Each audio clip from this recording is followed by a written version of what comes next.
But I did invite you and you didn't come.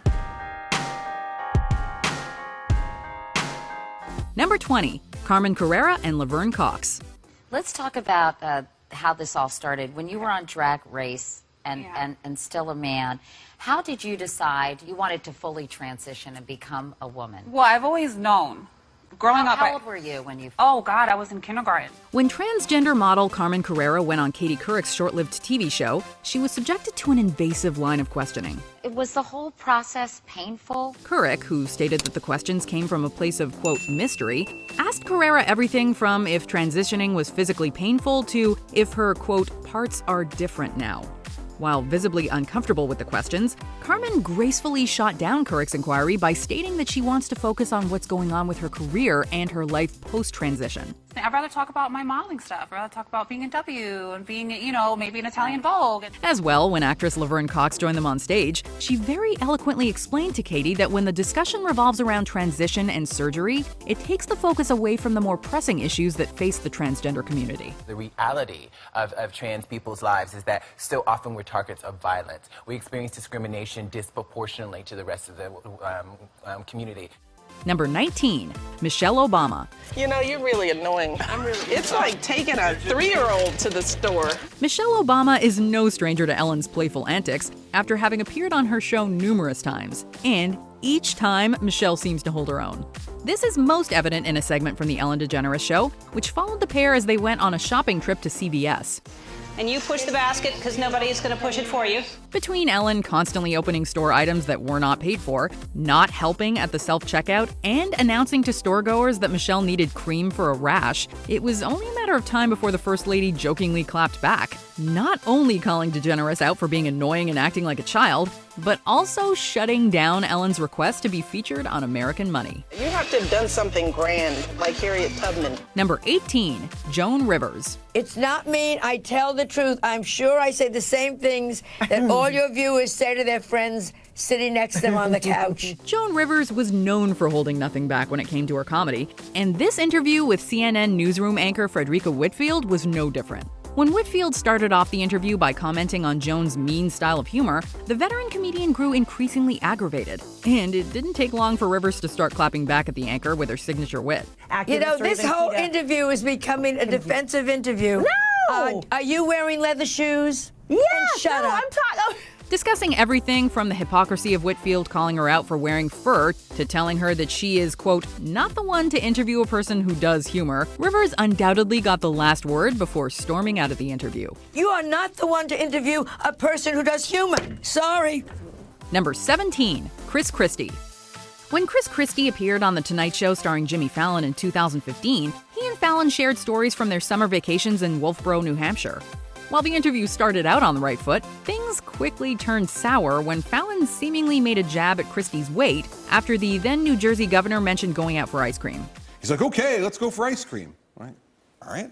So we get off the boat, and he turns to me and he goes, First of all, you weren't like, all right. You were like, yeah! Good night, everybody.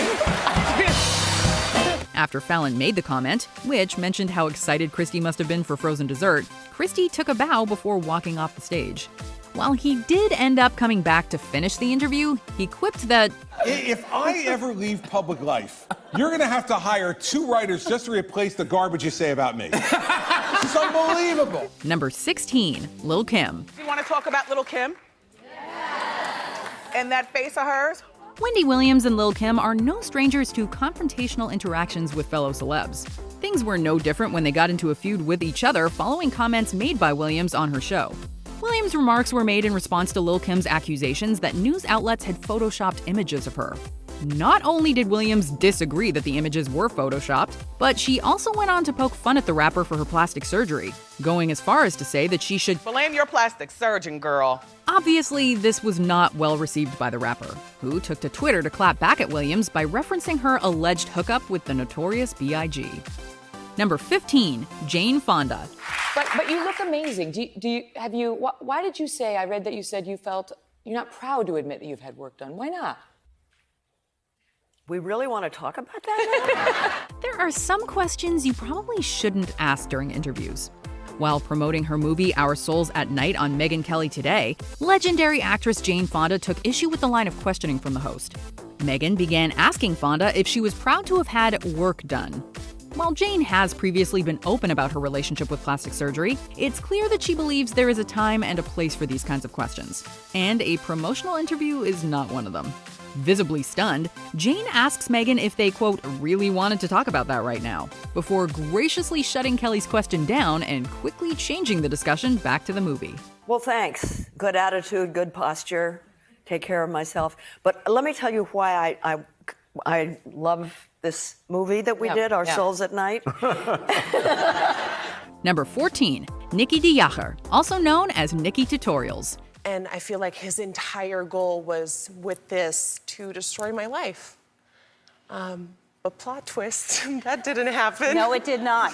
While being on the Ellen DeGeneres Show is a lifelong dream for some people, it might not live up to its expectations. Just ask YouTuber Nikki Tutorials. After Nikki Deaker was blackmailed into publicly coming out as transgender, she was invited on Ellen's show to speak, not only about the situation, but also to discuss her experience as a transgender woman. While she was praised on screen by Ellen for her strength and courage, Nikki revealed a few months later that it was a different story behind the scenes. She called out Ellen for her coldness and accused the show of treating her differently compared to the other more A-list guests. Number 13, Cher. I don't know, because I thought that I would never want to do this show with you. Now why?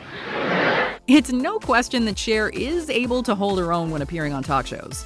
This was no different during her long-awaited and now infamous interview with David Letterman. While the whole segment is a goldmine of hilarious banter between the two, one of the best moments happens when David awkwardly spends the first few minutes of their talk asking Cher about her perfume, to which she eventually replies, quote, Is this as good as it gets? Cher doesn't hold back for the rest of the interview, as she goes on to tell Dave that she only came on the show because she wanted him to pay for her hotel bill, as well as, of course, calling him a certain word. Because you thought I was An ass.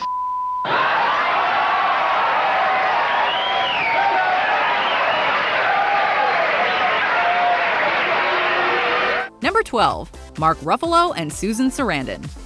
After Ellen found herself in controversy after she appeared to be chummy with former President George W. Bush at a football game, she defended herself on her show by saying, Here's the thing. I'm friends with George Bush. In fact, I'm friends with a lot of people who don't share the same beliefs that I have. However, Ellen's response furthered the backlash online, including from some of her fellow celebrities. Notably, Mark Ruffalo made a post on Twitter stating that kindness could only be discussed once, quote, George W. Bush is brought to justice for the crimes of the Iraq War, while actress Susan Sarandon shared a quote from an Out magazine article that criticized Ellen for her response. Number 11, James Corden. I was like, oh man, somebody needs to say something about this. If only there was someone with a platform who knew what it was actually like to be overweight. And then I realized, that'll be me. Bill Maher isn't known for being the most politically correct of talk show hosts, which can sometimes get him into trouble. Maher found himself in controversy after he suggested that fat shaming doesn't need to end, it needs to make a comeback. One of his biggest critics was fellow talk show host James Corden, who clapped back at Maher on his show, stating that because fat shaming never went anywhere, while also pointing out the detrimental effects it can have on people's mental health. While James spent most of the segment rebutting Bill's argument and poking fun at the controversial host, he also made sure to teasingly joke about his own weight struggle, while suggesting that Maher take on a more productive approach to the problem. Number 10, Aziz Ansari. Not only is Aziz Ansari ridiculously funny, he also uses his platform to advocate for better representation of minorities in the media. So, when The Late Show host Stephen Colbert brought this up in an interview with the comedian, and jokingly added that with the two of them on his show, 50% of the people on TV are not white. Yeah. Ansari did not hesitate to shoot back that indeed, such diversity was an... This is like an all-time high for CBS. Yeah. Their discussion of representation didn't end there, though, as they went on to joke about how a fact-checking mistake that led to Stephen calling Aziz's book by the wrong name would likely lead to someone getting fired, and that someone being white, since Aziz quipped, There are a lot of white guys back there, Yeah, so... there are. Number 9, Little Mix. When releasing the video for their song Strip, Lil photo mix featured themselves and other women of all body shapes and sizes in little to no clothing in an effort to promote body positivity.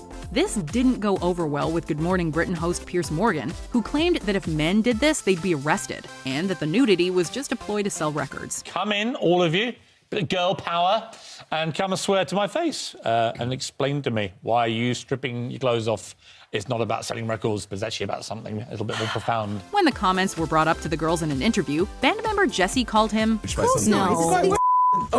Language, Jesse. To which Morgan responded with demands that the group apologize to him directly. On International Men's Day, which it is today, I have an equally empowering image, which I don't want to share with the nation. Here it is. While the group never ended up going on GMB, they included the clip of Morgan's demands in the intro to a song during the LM5 tour. Number 8, Nicki Minaj. Wendy Williams is known for spilling all the tea, even if it gets her into controversy. There are some naysayers who say, why did you marry this guy, Kenneth Petty? So she's Nicki Minaj Petty.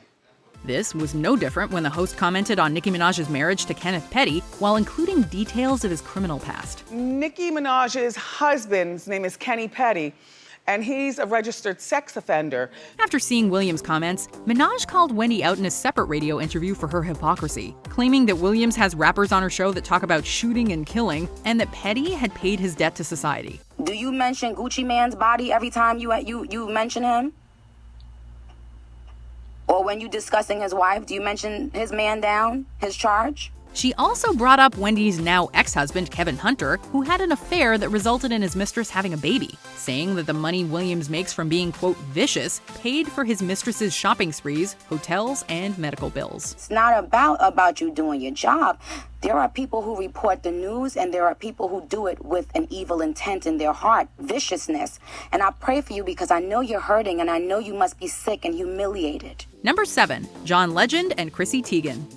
Following the death of legendary boxer Muhammad Ali, host Piers Morgan, him again, tweeted out that the former boxer had said, quote, far more inflammatory/racist things about white people than Donald Trump ever has about Muslims, and that he, quote, hopes people don't make me sound too perfect when I die. Chrissy and her husband, John Legend, were less than pleased with the talk show host, with John taking to Twitter to tell Morgan that, quote, you could test us by announcing your retirement, while Chrissy informed her husband that, quote, trolling isn't a job. Legend and Teigen aren't the only celebrities who've taken shots at the host, as Sophie Turner has also schooled him on Twitter about the importance of mental health awareness. Number 6, Hasan Minhaj. While Ellen mispronouncing Hasan Minhaj's name during his appearance on her show in 2019 may not have been Adele Dazeem level bad, it was enough to have the Patriot Act host call her out on it. Yeah. I'm a huge fan of you. Thank you. Yeah. And it's Hasan Minhaj. No. Yes. No. Really? Well, my name is Hasan Minhaj. Oh. I want to do this. I actually want to do this on national television. Good, please, because everyone that says your name says Hasan Minhaj. Yeah. Not only is Minhaj clapping back at Ellen, but also at anyone who has ever mispronounced his name, as he goes on to call out the hypocrisy of those that mispronounce his name while being able to pronounce the names of other celebrities with odd names, quipping that there's an actor just named Ansel Elgort, and we all just walk around pronouncing it completely normally. Yeah. Minhaj also joked that when ordering Starbucks, he goes by the pseudonym Timothy Chalamet to keep things simple. Zing! And what do they do at Starbucks? What do they... At Starbucks, I just go by Timothy Chalamet. That's good. I just keep it simple. Yeah. And they usually do it right with they're like Timothy with 2 E's, and I'm like, yeah, that's me. Oh, wow. Number 5, Anne Hathaway. When Anne Hathaway appeared on The Today Show to promote Les Miserables, the interview took an odd turn, as later disgraced host Matt Lauer got weirdly invasive. Anne Hathaway, good morning. Nice to see you. Morning, Matt. Seen a lot of you lately. Sorry about that. You were. I'd be happy to stay home, but the film.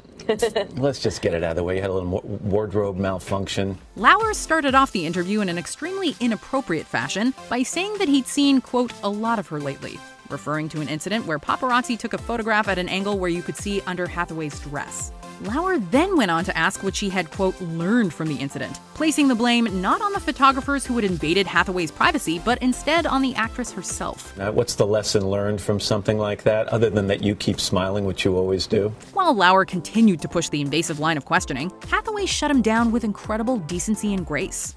Well, it was obviously an unfortunate incident. Yeah. I think it kind of made me sad on 2 accounts. One was that I was very sad that we live in an age when someone takes a picture of another person in a vulnerable moment and rather than delete it and do the decent thing, sells it. Number 4, Jerry Seinfeld. When Jerry Seinfeld joined Larry King on his CNN show Larry King Live, things quickly turned very awkward as the conversation turned to the Seinfeld finale. Wow, it's only a year. That's not so bad. We'll be out in a year. And then we'll be back. Could be fun. Don't have to worry about your meals or what you're gonna do Saturday nights, and they do shows. Yeah, we could put on a show, maybe Bye Bye Birdie. King, who asked the show's namesake if the show was canceled or if Jerry had, quote, canceled them, quickly retracted the inquiry as Seinfeld began questioning if King even knew who he was and asked to see the longtime host's resume. So you gave it up, right? I did, sir. They didn't cancel you. You canceled them. You're not aware of this? While it's uncertain if the comedian was actually hurt by Larry's lack of knowledge or was just joking, we can be sure that no one will ever ask Jerry if Seinfeld was canceled again. Don't most shows go down a little? Most people do also. But... Number 3, Zendaya. I want to say to Zendaya and anyone else out there that I have hurt that I am so sincerely sorry. This really has been a learning experience for me. I've learned a lot today. And this incident has taught me to be a lot more aware of cliches and stereotypes. While E's Fashion Police provides a platform for fashion commentators to discuss the stylistic choices celebrities make on the red carpet, the commentary went too far when host Juliana Rancic said some less than appropriate things about actress Zendaya. At the 2015 Academy Awards, Zendaya showed up with her hair styled in dreadlocks, a choice that didn't go over well with Rancic, who said the style made her feel like Zendaya. She smells like patchouli oil. Or weed. Yeah, maybe weed? Not only did Rancic's comments spark outrage with viewers and online, but Zendaya took to Instagram to clap back at the host, stating that, quote, certain remarks cannot go unchecked, while calling the comments, quote, outrageously offensive and, quote, a large stereotype. And I took my time and crafted something that I felt like was the right way to respond to something like that, while making it something positive, making it something that would educate people. Yes. Number 2, Jimmy Kimmel. It probably wasn't the best idea to bring Jimmy Kimmel, a longtime friend of fellow talk show host Conan O'Brien, on the Jay Leno show in the midst of a major feud between Leno and O'Brien, but it sure was entertaining. During one of the show's segments, 10 at 10, Jimmy Kimmel joined as a guest via webcam to answer what appeared to be easy questions. We have 10 questions. Question number 1, you had fun impersonating me Tuesday night on the Jimmy Kimmel show. What is the secret to doing a good Jay Leno impression?